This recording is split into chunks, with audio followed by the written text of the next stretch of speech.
Vamos lá, muito bom dia a todos e todas. Estou um pouco nervosa, viu? Primeira vez nesse lugar aqui de mediação, mas vamos lá tentar dar uma relaxada.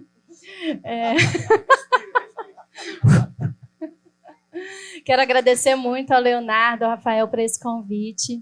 Fico muito feliz de poder estar sempre aqui participando desses encontros, desse lugar de conexão. Eu aqui, como uma favelada, moradora de um CEP considerado área de risco, né? Fico muito feliz de poder estar nesse lugar e representando uma comunidade, pessoas que são muito batalhadoras, lutadoras. Posso dizer e garantir que mais de 90% das pessoas que moram em favelas são trabalhadores, são famílias que vivem abaixo da linha da pobreza, né? E é sobre isso um pouco que a gente vai falar hoje.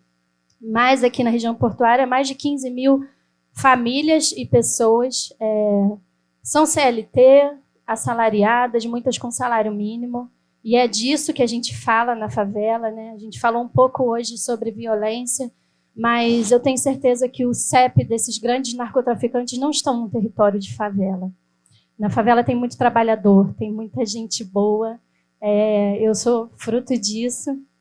E como eu, estou aqui bem vestida, cabelo esticado, unha feita por faveladas amigas, empreendedoras. Sei que tem muita coisa boa na favela e nós podemos unir forças e fazer da região portuária um lugar de conexão entre o território das comunidades e o Porto Maravilha, e o Porto, e tudo que está crescendo e acontecendo. Ser um movimento de inclusão, né? Então, eu vou começar aqui a passar a fala para vocês. Queria começar com o Simval. Muito bom dia, é um prazer conhecer você, responsável pela sustentabilidade social, né? Diretor institucional da Águas do Rio. Vamos falar um pouco sobre a atuação da Águas do Rio, né? Já tem um tempo que a gente tem acompanhado nas comunidades a entrada da Águas do Rio. Eu queria saber um pouco com você, Simval, como tem sido essa relação com as comunidades desde que a Águas do Rio começou, e como vocês estão conseguindo implantar essa cultura ESG e monitorar a atuação e a entrada do acesso ao saneamento e acesso à água limpa dentro das comunidades. Bom dia a todos. É um prazer estar aqui. A gente, desde que começou a concessão da Águas do Rio, e está completando agora 3 anos, nós instituímos uma diretoria específica para a comunidade.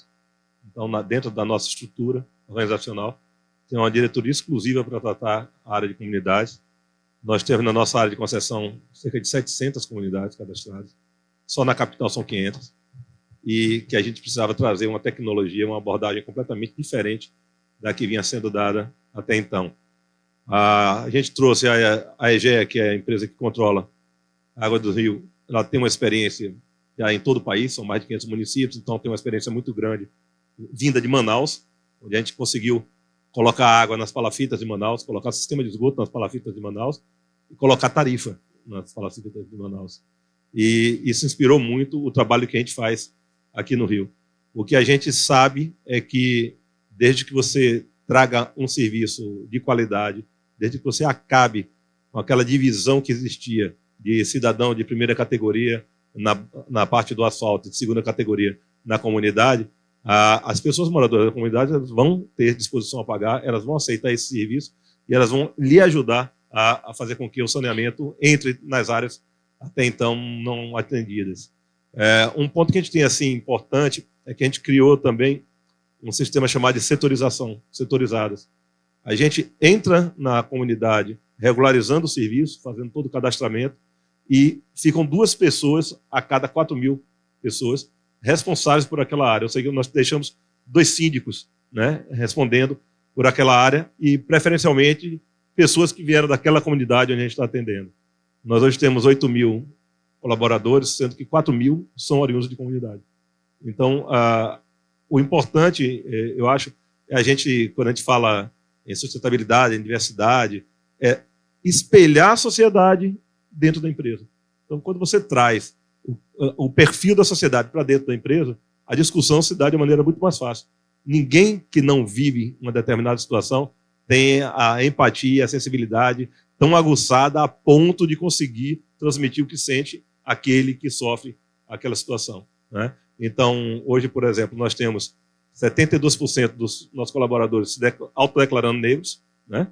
E nós temos metade dos nossos colaboradores vindos de comunidade.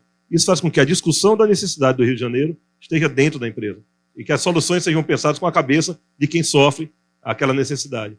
Então, isso eu acho que dá uma facilidade maior para implantar os projetos e para poder ter sucesso no acesso às comunidades. Um ponto também que, apesar da gente hoje dispor e atuar com o que tem de mais avançado em termos de tecnologia, nós, por exemplo, não abrimos mão da leitura sendo feita do hidrômetro por pessoas casa a casa, né? Nós poderíamos ter começado a investir em leituras remotas, em distanciamento do usuário. A gente, ao contrário, utiliza o leiturista, utiliza a pessoa que faz aquela medição como um fator de comunicação, um fator de interação também com a comunidade.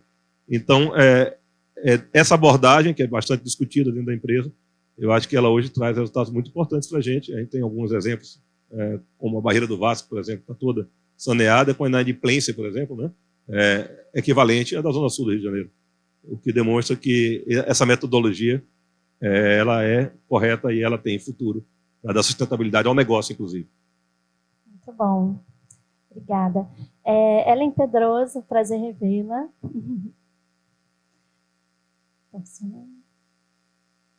Alô? Agora foi. A L'Oréal, ela já é conhecida por um trabalho global, né, sobre equidade de gênero e inclusão. Eu queria te perguntar hoje como esses investimentos em equidade e inclusão têm sido distribuídos pelo Brasil. E se existe algum olhar em relação aqui à Pequena África, que seja alguma estratégia diferenciada no quesito de investimentos sociais. Prazer em te rever, eu sou uma grande admiradora sua, você sabe disso, todo o seu trabalho. E ver vários amigos aqui, pessoas que eu admiro, e conhecer o trabalho também aqui mais próximo das nossas empresas parceiras. O ano passado a gente até fez uma ação conjunta, né, pela Feira de Oportunidades, a EGEA estava com a gente, e o IPN, nossos queridos parceiros nessa jornada. Bom, L'Oréal, né? L'Oréal é a empresa número 1 de beleza no mundo. E é muito interessante, né, que eu sou a primeira mulher afrodescendente que vem para ocupar uma posição de COMEX, que é um comitê executivo. E isso é fruto de uma estratégia, de uma visão, que é exatamente o que você disse, de como a gente pode trazer a diversidade para dentro e representatividade para dentro da empresa. Nosso CEO, Marcelo Zimmet, é o primeiro brasileiro em 65 anos da companhia e ele trouxe esse olhar muito importante e percebeu logo, quando ele chega ao Brasil, a Pequena África, que a gente, do nosso prédio, nossa sede, a gente consegue ver o Cais do Valon. E, naquele momento, ele começou a buscar entender, e a gente tem um programa de mentoria reversa, que é justamente os grupos de afinidade, que são causas que a gente trabalha com grupos para serem representados, e um deles é a questão étnico-racial, começou a mentorá-lo. E ele começa a trabalhar essa estratégia em nível realmente de comitê e olhando para longo prazo como que esses grupos podem nos ajudar a pensar inovação em produto, na forma como a gente comunica, como que a gente revê a nossa estratégia, inclusive, de inovação e também impacto social.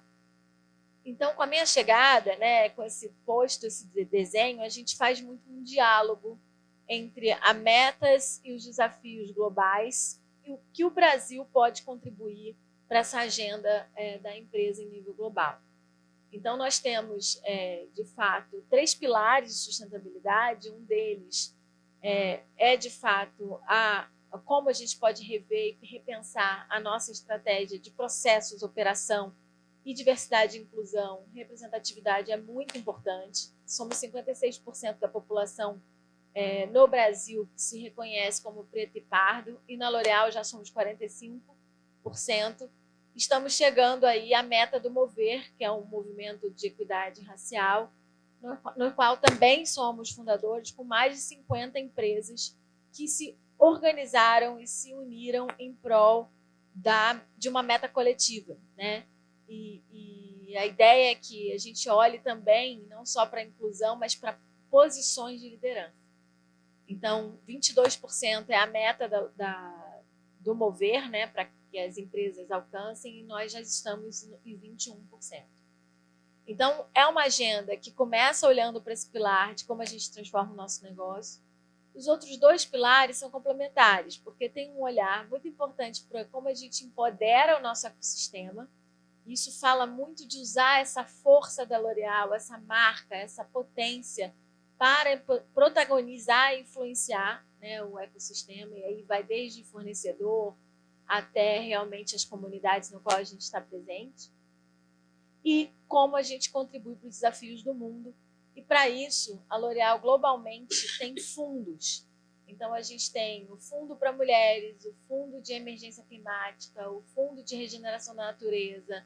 Agora está sendo lançado um fundo específico para inovação focada em sustentabilidade, inovações para o setor da beleza. Então, a gente está acessando esses recursos. Então, o nosso trabalho na minha diretoria é, de fato, tentar fazer essa aproximação e acesso aos fundos. Então, a cada 3 anos, a gente aproxima e tenta fazer um diálogo.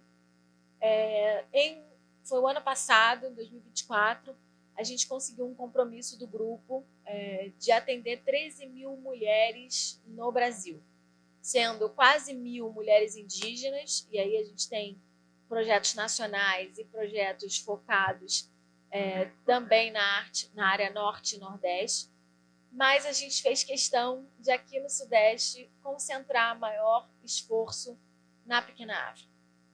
Então, a gente tem alguns parceiros específicos trabalhando com a gente por 3 anos, e a ideia é que a gente renove a partir de 2026 também essa parceria. E a gente tem caminhos, né? E aí, muito alinhado com essa visão global, a gente não consegue pensar em prosperidade sem inclusão, né? E oferecer oportunidades específicas para populações da região que possam ter educação, e é o que a gente chama de inclusão produtiva, é o nosso grande mote, né? O grande caminho. E, em especial, mulheres. Porque a gente sabe que mulheres negras ainda ganham 20% menos que mulheres não negras. Quando a gente olha para a comparação da empregabilidade, as mulheres, elas estão muito mais à frente, já ultrapassamos nas 5 regiões do Brasil a capacidade e o acesso à educação, mas quando a gente olha para a lógica da empregabilidade, nós ainda estamos 30%, 40% a menos do que os homens, e quando a gente compara os salários com os homens, ainda é menor. Então, um caminho também muito essencial para a inclusão é não só pensar na educação para a empregabilidade, mas também para o empreendedorismo.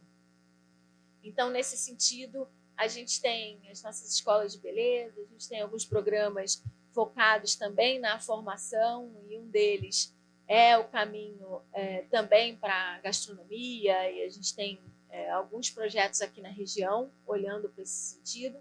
Mas a gente fez um mapa de empreendedores também, e aí eu não sei se a gente vai ter outra rodada de pergunta, mas a gente fez um mapa com CIEDs, que a gente vai lançar no mês que vem, mapeando 185 empreendedores, e aí a gente descobre ali, né, de quantos realmente têm um desafio ainda de empreendedorismo pela necessidade e não por perfil. Então, a gente tem aqui um caminho como região, empresas que estão aqui, esse é muito o nosso chamado, para olhar para esse mapa e buscar, de fato, como que a gente pode contratar, né? E a gente fala aqui, tem fotógrafos, tem designers, tem áreas de cultura, de esporte, projetos que a gente às vezes não tem acesso, e esse mapa pretende dar luz para esse momento. Então, um pouco como a gente está fazendo a feira, né, que a gente fez nos nossos 65 anos.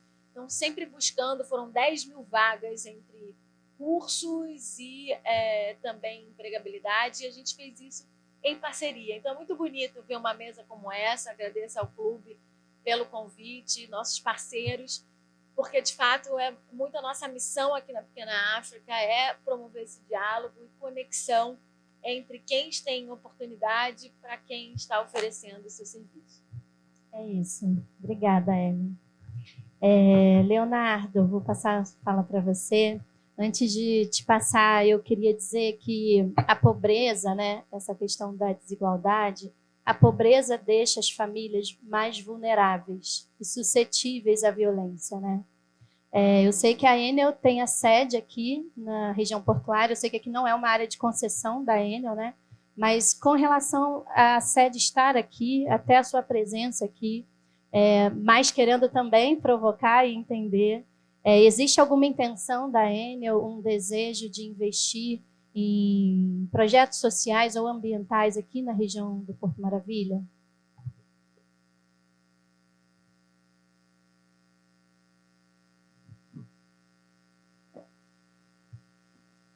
Oi, agora foi. Bom dia a todos e todas. Queria agradecer o convite, primeiramente, o Clube do Empreendedor, Distrito Empresarial do Porto. É uma grande honra estar aqui representando a Enel e também compartilhando esse tema, que é um tema que ainda urge de ser disseminado no setor empresarial, e é um tema muito forte, precisa ser impulsionado pela iniciativa privada, mas também pelo poder público, né? Um tema de projeção de futuro, né? Raquel, ótima pergunta. Vou contar um pouquinho da história da chegada da Enel aqui no ecossistema do Porto. Como você já adiantou muito bem, a Enel é uma empresa que distribui e gera energia, é uma empresa multinacional, mas que tem como seu principal acionista o governo italiano. E no Brasil a gente está com concessão em 3 estados, né? Rio de Janeiro, São Paulo e o Ceará, né? Não estamos em todas as cidades desses estados, mas estamos presentes, né? E a Enel chegou aqui no ecossistema do Porto em 2022, naquele movimento de retorno ao trabalho presencial. Na verdade, esse processo até foi postergado, né, uma vez que já havia um movimento definido para acontecer antes, e com a pandemia o trabalho remoto acabou sendo estendido mais tempo, né? E nós, então, iniciamos, de fato, um trabalho em 2022 de ocupação daquele espaço do Aqua, que é um prédio que foi até falado aqui hoje mais cedo pelo colega que discursou sobre o tema portuário, que é um prédio ainda um pouco isolado, né, do entorno, né? A gente tem alguma dificuldade ali ainda de mobilidade para conseguir acessar serviços, mas estamos vendo todo esse movimento de empreendimentos que estão subindo aqui para 30 mil moradias, né? 30 mil pessoas que vão morar aqui na região e vão impulsionar e vão trazer economia, riqueza também para cá. A Enel é uma empresa que já trabalha há mais de 25 anos com projetos de sustentabilidade, projetos sociais. A gente trabalha nas comunidades da área de concessão da Enel, né? São 66 municípios que nós atuamos só no Rio de Janeiro, e temos um portfólio de projetos chamado Enel Compartilha, que nós fomos desenvolvendo ao longo desses 20, 25 anos, fomos diversificando, e começamos lá atrás com projetos só de acesso à energia, que era a informação básica, né, para orientar o cliente sobre o consumo de energia, dica de consumo, troca de lâmpadas, troca de geladeiras, e fomos ao longo do tempo incrementando e encontrando novas oportunidades nas comunidades para alavancar a Enel em termos de relacionamento comunitário, né? Construímos depois, no início dos anos 2000, um primeiro embrião de um trabalho de relacionamento comunitário com lideranças comunitárias das comunidades que a gente foi mapeando e começando a atuar lá. E aí, a partir daí, a gente conseguiu a reboque fazer projetos de empregabilidade, troca de resíduos, né, reciclagem, empreendedorismo social. E esse trabalho foi se estendendo ao longo desses 10, 15 anos, a ponto da gente hoje conseguir ter uma variação, uma diversidade muito grande de projetos nas comunidades. E quando a gente chega aqui em 2022, a gente se depara com um ambiente diferente, né, da nossa área de concessão, porque nossos clientes não estão no Rio de Janeiro, mas nós estamos encravados no entorno. E temos uma atuação já bastante consolidada em comunidades, acesso a favelas, pela Enel e pela área de sustentabilidade. Eu sou, por formação, sociólogo e milito já nesse tema há bastante tempo, sou formado pela UF, e a gente acaba que implementa, de alguma maneira, dentro do setor elétrico também, esse tipo de academicismo, né? Tá inerente, né? Tá no sangue. Então, o que a gente hoje vislumbra e já vislumbrou e está fazendo e pode vir a fazer mais, né? A gente tem uma potência muito grande na Enel, que é a oportunidade de acessar recursos, leis de incentivo, especialmente esporte e cultura em âmbito estadual, para impulsionar projetos, e aí a gente não tem obrigatoriamente que ficar só preso à área de concessão. Então, a gente já acessou algumas vezes o recurso de cultura, né, através de ICMS. Nós temos um comitê de patrocínios da Enel que já existe há bastante tempo, que a gente recebe projetos de proponentes inúmeros de várias categorias e naturezas, proponentes pequenos, proponentes grandes. E nós já realizamos 3 projetos aqui no entorno. Fizemos uma revitalização de uma escola na região da Providência. Fizemos um projeto artístico de grafite também, ali no entorno, onde passa o VLT, em direção, inclusive, ali aos prédios de L'Oréal e também da Águas do Rio. E fizemos um trabalho muito bacana também com uma agência, uma startup, que trabalha com inclusão digital para moradores de comunidades. Nós impulsionamos esse projeto com investimento e conseguimos formar também uma turma nova de alunos que vieram para esse trabalho de inclusão digital e capacitação. É uma agência chamada 42 Rio, que ficava exatamente no Aqua e agora está atrás ali da Marquês de Sapucaí, faz um trabalho espetacular de formação e capacitação para o mercado de trabalho com jovens moradores de comunidades. Então, fizemos já 3 projetos. Aqui também no entorno a gente tem uma oportunidade fantástica de apoiar, e pretendemos apoiar no futuro, a Vila Olímpica da Gamboa, que está ali coladinha na gente, né? E temos também ali coladinho a Ação de Cidadania, que é um parceiro super antigo nosso. Já trabalhamos muitas vezes com ações humanitárias, utilizando a Ação de Cidadania como um mecanismo de apoio humanitário. Aqui no Rio a gente tem, infelizmente, um cenário de tragédias de chuvas que se repetem muito, e a gente já atuou bastante e conhece bem o trabalho que eles fazem ali, naquele galpão que eles têm próximo a gente ali, e a gente já apoiou e financiou bastante movimentos humanitários para desenvolvimento e apoio de curto prazo ali para famílias que perderam tudo ou que estão, de repente, iniciando ali um novo ciclo de vida através de cartão Recomeçar que o governo do Estado apoia, e a gente também entra ali com apoio financeiro ou estrutural, né? Então, a gente tem bastante caminhos ainda para trilhar enquanto grupo econômico, a Enel. Setor elétrico, em termos de serviço essencial, né, no Brasil, eu acho que é o setor mais complexo que tem. Nós somos regulados pela ANEEL, né? A gente é uma concessão do governo federal. Então, a gente, por mais que seja uma empresa privada, a gente segue uma regulamentação do governo, a gente responde ao Ministério de Minas e Energia, responde a uma agência nacional, e a gente tem um grande desafio hoje de chegar até o nosso cliente, vencer desafios estruturais que são muito críticos, né? Para vocês terem uma ideia, a Enel, ela hoje tem uma taxa aí de cerca de 22% de perda de energia, que a gente não consegue converter em faturamento, né? Porque a gente perde. Essa energia perdida a gente chama de perda não técnica, que é o conhecido furto, né? E isso impacta na conta de energia das pessoas, porque uma parte dessa perda é reconhecida pela ANEEL, mas a outra parte não é reconhecida. A distribuidora precisa absorver sozinha esse custo. Então, isso gera um sobrepreço na tarifa de energia, né? Anualmente, a tarifa ela é reajustada através de reajuste tarifário que a ANEEL publica. Aqui no Rio são sempre nos meses de março. E o desafio é como a gente entrar em comunidades de alta complexidade, de uma forma que o cliente entenda o que a empresa está fazendo ali, e de uma forma não agressiva. Como é que a gente consegue construir uma comunicação não violenta com a comunidade que a gente atua? E a gente trabalha com justamente os projetos que a gente desenvolve, com iniciativas. Estamos procurando novas parcerias, inclusive, para modelos de negócio em áreas de risco novos, porque é um desafio muito grande.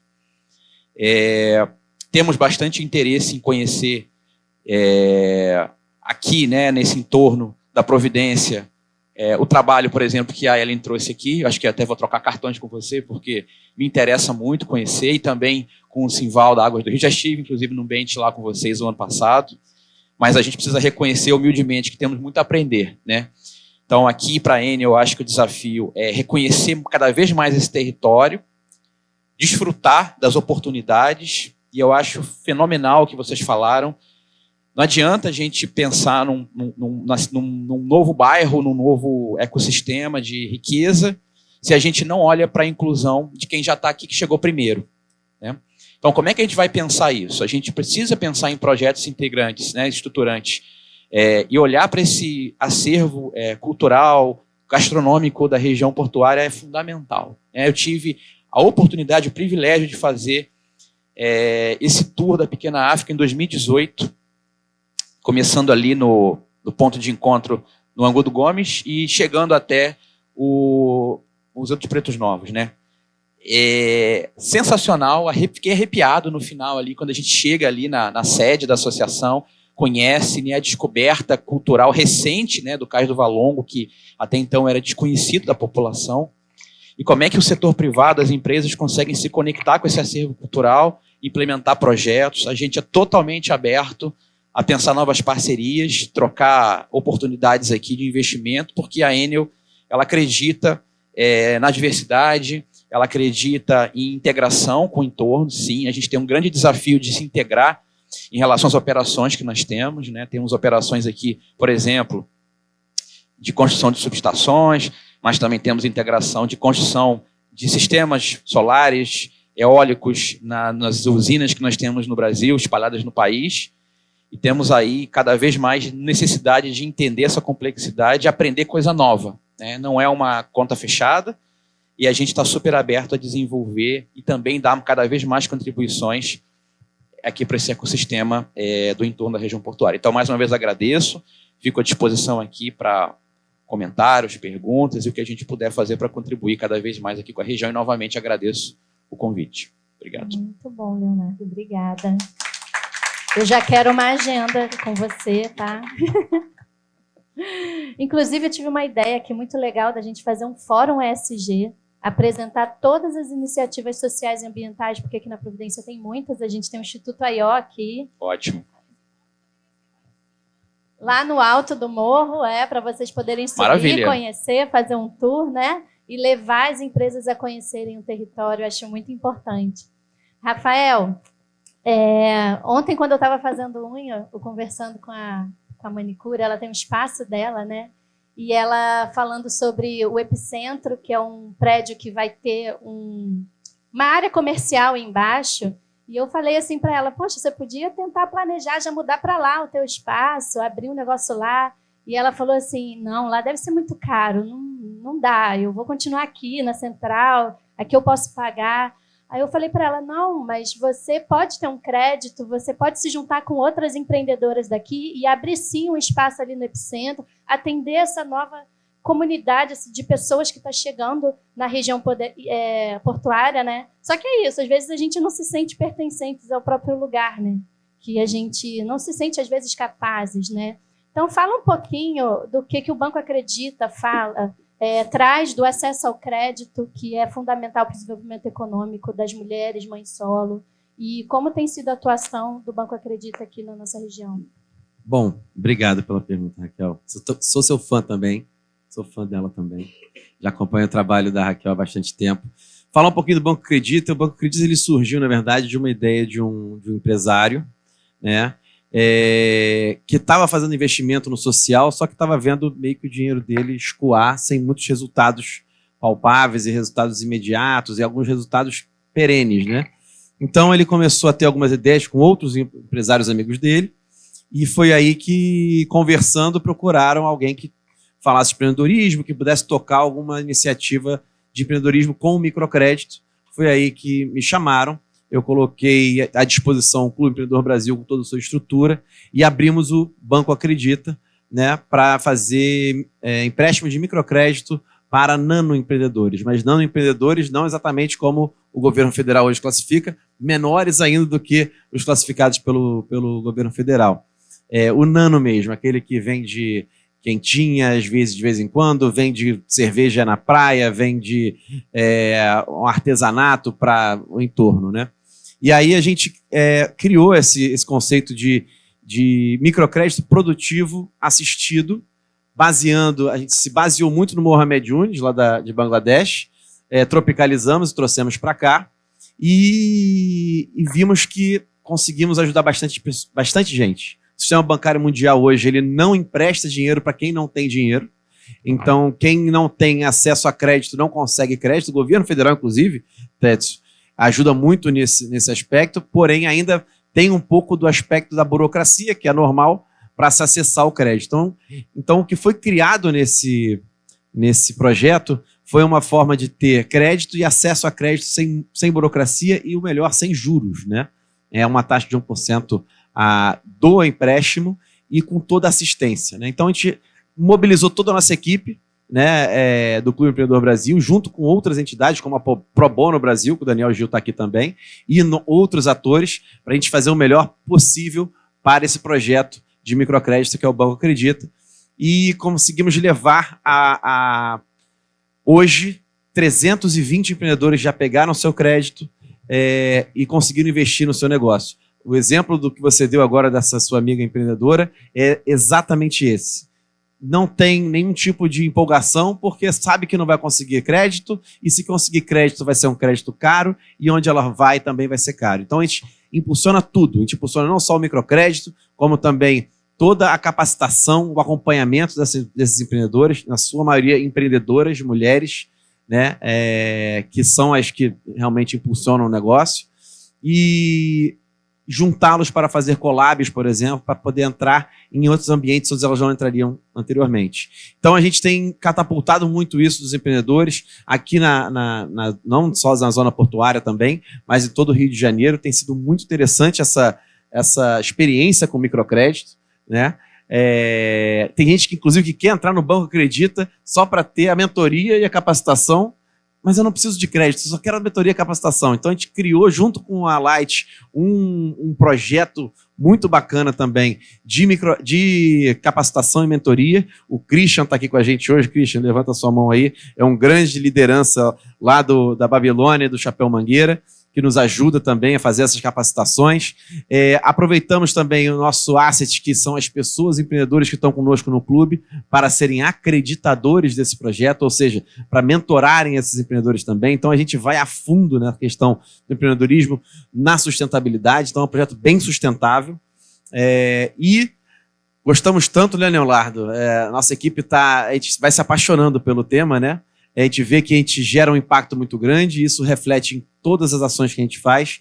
E hoje temos um escritório de projetos, onde a gente desenvolve projetos sustentáveis, voltados para empreendedorismo, principalmente, para grandes empresas. E hoje a gente também já, junto com a Pro Bono Brasil também, ganhamos o edital da Caixa Econômica Federal. A gente vai estar dentro do Rio das Pedras, dando capacitação para os empreendedores de lá. E todos já sabem que a situação é bem complicada por lá também.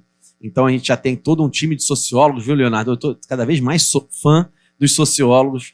Lá no Acredita, no clube, tem um sociólogo que é Paulo Magalhães. Eu almoço todo dia com ele, Leonardo. É uma aula por almoço. É impressionante, sou fã de sociólogo, ele também é antropólogo. A gente tenta sempre abrir... A gente sempre abre... Cientistas sociais, eu estou realmente fã dessa galera toda. Abre as portas para todo mundo, então o pessoal, a Adriana, aí, o pessoal todo do Chutaió também tem as portas sempre abertas no clube para fazer os podcasts que, inclusive, arrebentaram. Aliás, pararam de fazer, tem que voltar, hein? Pararam de fazer, tem que voltar. Então a gente abre as portas para os projetos que já existem, e é isso que a gente faz hoje. A gente junta todo esse asset que a gente tem, todos esses sociólogos, antropólogos, engenheiros, gestores de projeto, para fazerem um projeto 100% sustentável, porque a gente acredita realmente que fez a diferença. Muitos empreendedores hoje do Acredita e de outros projetos que a gente já tocou também, já estão no clube, que tem uma anuidade de R$2.000. Então eles começaram, por exemplo, pequenos, a gente conseguiu apoiá-los para hoje estarem maiores. Então, ou seja, saber que tem empresas como L'Oréal, Águas do Rio, Enel, trabalhando para impulsionar essa sustentabilidade na prática, né? É o que faz a gente muito feliz. A gente tem também trabalhado muito com Lei Rouanet, tem nos ajudado muito a Lei Rouanet, ICMS também, editais. Então a gente trabalha, oba mesmo, viu? Pode falar oba, porque a gente está trazendo cada vez mais parceiros, e dizer que, para mim, é óbvio que esse evento aqui é importantíssimo. A primeira mesa foi um espetáculo, né? A gente viu ali que foi, inclusive, que o pessoal de Portes falou aqui, pô, a primeira mesa já valeu o evento, porque eles até fizeram um acordo aqui, foi super legal. Né? Brigaram um pouquinho, mas depois se entenderam, não é isso, Tets? Esse aqui importa. Eu fiquei nervoso ali atrás, meu Deus do céu, mas deu tudo certo. Mas essa mesa aqui de sustentabilidade, para mim, é mais importante hoje. Quando a gente mexe na base, a gente muda tudo. Né? A L'Oréal entendeu isso muito bem. Assim, eu sou um fã também das ações da L'Oréal aqui no Porto, acompanho de perto, e a gente se apaixonou por esse tema, se apaixonou pelo terceiro setor, né? Trabalhar com o terceiro setor é muito importante, e juntar os 3 setores é o mais importante ainda. A gente está aqui exatamente para fazer isso acontecer. Né? Então, eu acho que os empreendedores que estão com a gente aqui hoje, a Fátima, por exemplo, veio falar comigo ali agora, eu quero fazer parte desse negócio aí de ser mentor do Acredita, é ótimo, é isso, vem para cá também. Né? Então, a gente sempre está trabalhando para trazer essas pessoas, alavancar. O pessoal do Código Brazuca está aí com a gente também, está lá no Maravalli, o Daniel do Maravalli também está conosco, a Leia, que trabalha com cultura para caramba, ou seja, a gente traz tudo para perto, junto, para a gente poder alavancar cada vez mais negócios e mostrar que, assim, só para finalizar, tem uma frase, eu sempre repito essa frase, quem vai em minhas palestras ou vai em eventos, sempre vê eu falando sobre isso. O Timmons falou lá em 91, né, que a Revolução Industrial foi para o século passado, o empreendedorismo é para esse século. Tenho certeza absoluta disso. Não vai ter emprego para todo mundo. Né? As pessoas hoje que são empreendedores por necessidade acabam sendo empreendedores por perfil, porque não tem jeito, vai ter que fazer tudo, né? Vai ter que empreender, e a gente está aqui para ajudar essa gama de pessoas que estão aí para empreender. Os moradores de favela têm um potencial de empreendedorismo absurdo, né, Cris? A gente vê isso pra caramba, a gente formou no projeto da Light aí mais de 2.000 empreendedores com o nosso curso, só nas comunidades presenciais foram mais de 140 empreendedores certificados, apareceu aqui no nosso vídeo. Então, a Laura Vitória, que está aqui do escritório de advocacia também, corta um dobrado com a gente, fazendo todos os nossos contratos e assinaturas de termos de imagem. É uma loucura, mas é muito bom, né, Leonardo? A gente consegue fazer... Tá aqui o John Coutinho também, que ajuda muito a gente no social. Inclusive, tem 2... Juro que eu estou terminando. Tem 2 alunas do Texas que vão vir fazer uma imersão conosco aqui no clube durante 3 meses, né, John? 3 meses aqui, vão participar, vão entrar na Casa Branca, na Babilônia, no Chapéu Mangueira, no Rio das Pedras, e vão entender ainda melhor para poder trazer mais empresas lá de fora. Na Providência, por favor. Na Providência, com certeza absoluta, na Providência também. E é isso, pessoal. Assim, eu fico muito orgulhoso de estar aqui nessa mesa, que para mim realmente é uma mesa mais importante desse evento aqui, é essa mesa aqui puxando realmente o saco nosso, porque faz toda a diferença. Muito obrigado. Obrigada, Rafael. A gente, de verdade, tem uma mesa muito potente. Eu acho que essa junção de terceiro setor, como você falou, das empresas locais, do próprio governo também, é muito importante para o desenvolvimento social local. Vai fazer toda a diferença. Hoje, a violência que a gente vive hoje é fruto da falta de investimento, né? Como eu falei no começo, a pobreza, você sustentar uma família de 5, 6 pessoas com um salário mínimo, deixa essas famílias vulneráveis. Então, se a gente acabar com essa raiz, pegar na primeira infância, pegar na mulher solo que está ali sustentando essas crianças, a gente vai ter daqui a 15 anos um porto diferente. A gente precisa dessa união e dessa consciência, desse envolvimento das empresas para a gente realmente viver um porto sem violência. Sem, eu estou sendo bem otimista, né? Mas, assim, com certeza diminuir vamos, mas a gente só reclamar e não conhecer as frentes de impacto que estão hoje atuando, a gente não vai ter resultado, né? Então, vamos falar aqui um pouco de cultura, né, Mercedes? Você que está à frente do Instituto Pretos Novos, um espaço de riquíssima, uma herança histórica e cultural, né? Ali na pequena África, eu vi o Instituto Pretos Novos nascer, era só uma casa, né, que encontraram ali, e hoje tem um valor enorme histórico. Fala um pouco do Instituto Pretos Novos e fala também como que as empresas que têm um setor ESG podem se envolver com o Instituto. Boa tarde a todos já, né? Boa tarde. É um prazer muito grande estar aqui com vocês. Fico muito feliz. Eu gostaria de falar muita coisa, porque, além de ser moradora da região desde 10 anos de idade, vocês falam da favela, e eu falo da favela do asfalto, que são os cortiços, né? Então, eu sou oriunda de cortiço. E consegui comprar minha casa e descubro um tesouro histórico, quando eu estava fazendo a reforma. Mas eu queria falar para o pessoal do Porto. Eu sou uma empresária portuária também. Eu tenho uma empresa de fumigação, né? Trato contêineres e mercadorias, para que não vá contaminada e nem cheguem contaminada com insetos quarentenários e exóticos.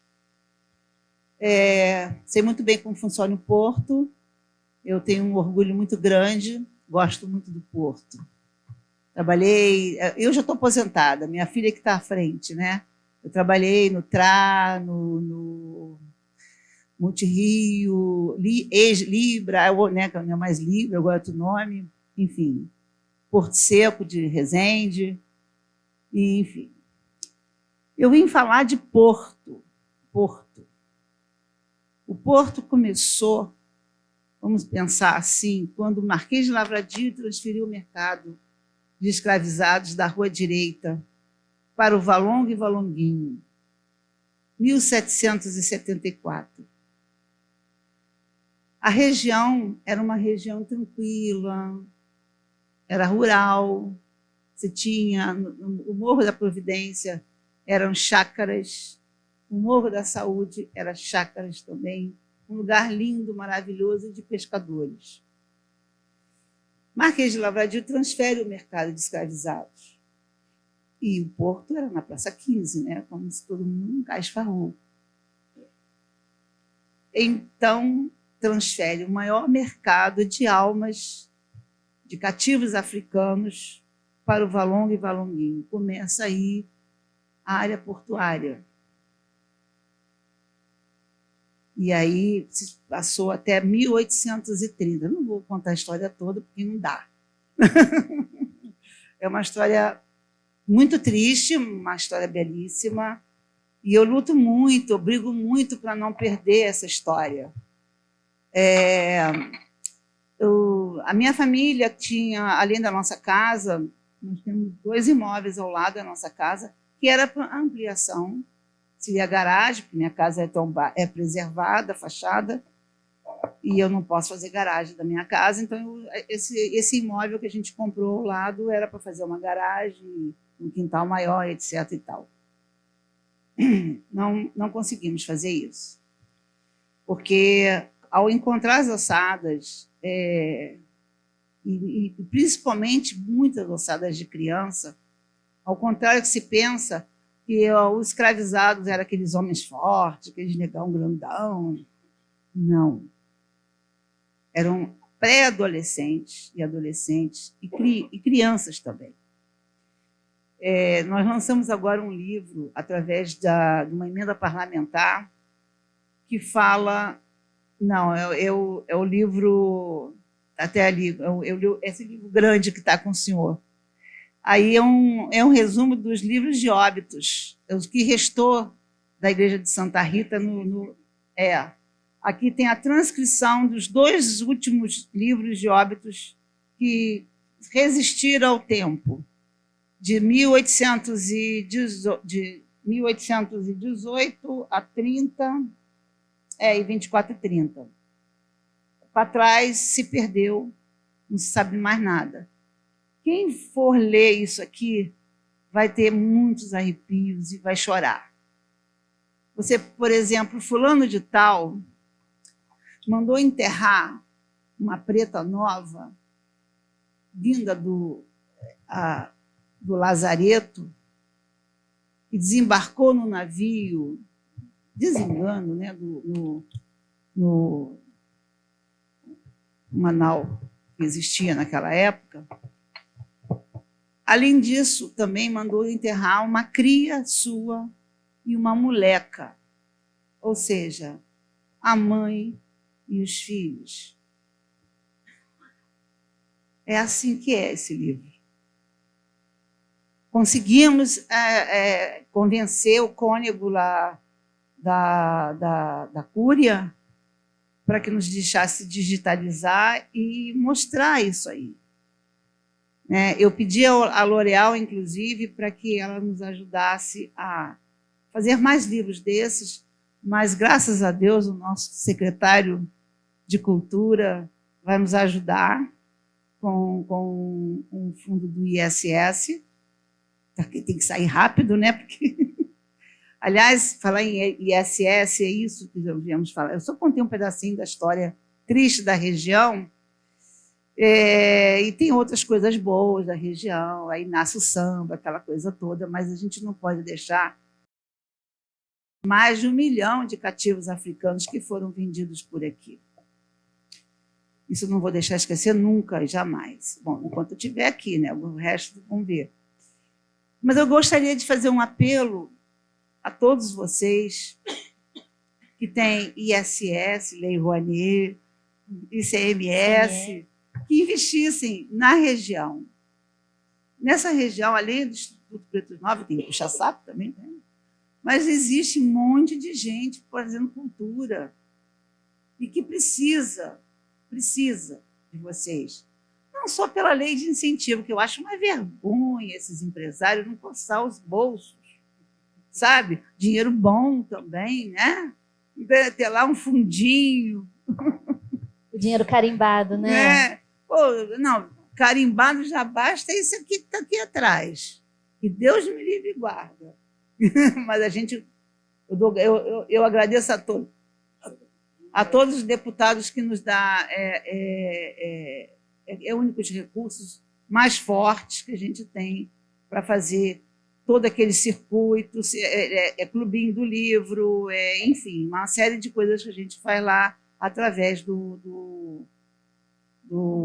da emenda parlamentar, porque a gente ou então a Lei Rouanet, né? Nós temos um parceiraço que é a Vale, agora a Daniman também, espero também você, né? O banco acredita? Não, eu acredito que ele vai fazer isso. Mas é isso, gente. Olha, sustentabilidade é uma coisa muito complicada. Eu ia falar outras coisas também a respeito de pequenos empresários que fazem contratos com os grandes empresários e por questões, às vezes, assim, de centavos, de misérias de valores, né? Eles não renovam o contrato porque teve um outro concorrente dele que fez um pouquinho mais barato e ele dá um pé na bunda daquela pequena empresa que investiu tudo que ela podia para poder atender Águas do Rio, por exemplo, né? E ele, não, mas agora tem fulano de tal ali que ele está mais barato, vamos dar a chance para ele. E aquela turma, aqueles empregados, ele R1, que ela estava falando aí, tudo isso que a gente passa, né? De qualidade, de investimentos em equipamentos e tal, acabou. Aquele cliente grande ferrou com aquela empresa. Então, tem uma questão social muito importante e tem também, cabe uma questão social maior ao governo federal. Porque não é a forma que o Brasil está, e já foi até no passado, ele não, essa palavra não funciona. Sustentabilidade não funciona do jeito que está. Estou te falando isso porque eu sou uma empresária de... Minha empresa começou em 1975. Estou bem cascuda, né? E eu passei por diversas crises nesse país, mas diversas crises. E essas crises te faz forte às vezes, mas muitos são derrubados. Muitas pequenas empresas não passam dos 7 anos. Tem estatística disso. Então, precisamos ver a questão do fisco, da questão fiscal, trabalhista, de uma série de coisas que realmente a sustentabilidade no nosso país, né? Mas é isso. Mas então, vamos falando de cultura, que é isso. Senhores dos portos, por favor, invistam na nossa área. Nos ajude, não é a mim só, ao Instituto, mas a todos ali. Precisamos, a gente não conhece os CEOs, né? A gente é pobre, né? É pobre, mas é limpinho, né? Mas a gente precisa desses CEOs perto da gente, sabe? E investir nessa área. E isso é uma dica.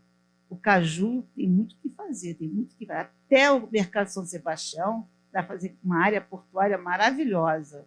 Né? Escavagima, que está lá abandonada.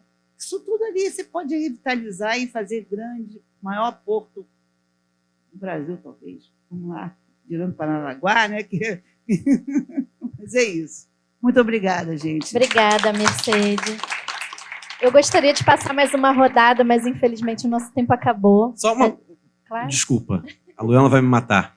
Mas é o seguinte, o que foi falado aqui, exatamente, pela Mercedes,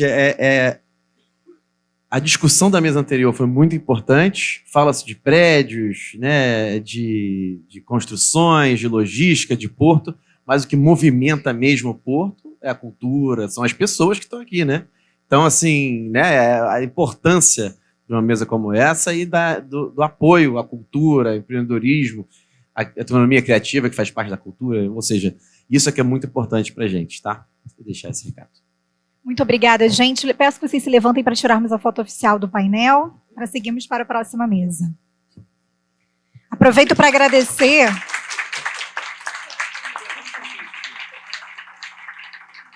Aproveito para agradecer aos participantes da mesa ISG Sustentabilidade na Prática. A gente agradece também aos patrocinadores pelo reconhecimento da FAPERJ, CURI, Portos Rio e Sindoperj. Agradecemos também o apoio institucional da L'Oréal, Águas do Rio e Instituto de Desenvolvimento e Gestão, que seguirá para o próximo painel. Muitíssimo obrigada.